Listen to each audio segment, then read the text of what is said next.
C. Joseph Vijay எனும் நான்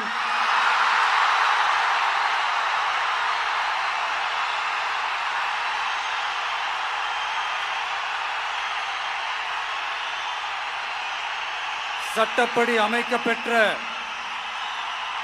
இந்திய அரசியல் அமைப்பின்பால் உண்மையான நம்பிக்கையும் மாறா பற்றும் கொண்டிருப்பேன் என்றும் இந்திய நாட்டின் ஒப்பில்லாத முழு முதல் ஆட்சியையும் ஒருமையையும் நிலை நிறுத்துவேன் என்றும் தமிழ்நாட்டு அரசின் முதலமைச்சராக உண்மையாகவும் உளச்சான்றின்படியும் என் கடமைகளை நிறைவேற்றுவேன் என்றும் அரசியல் அமைப்பிற்கும் சட்டத்திற்கும் இணங்க அச்சமும் ஒருதலை சார்பும் இன்றி விருப்பு வெறுப்பை விலக்கி பலதரப்பட்ட மக்கள் அனைவருக்கும் நேர்மையானதை செய்வேன் என்றும் ஆண்டவன் மீது ஆணையிட்டு உறுதிமொழிகிறேன்.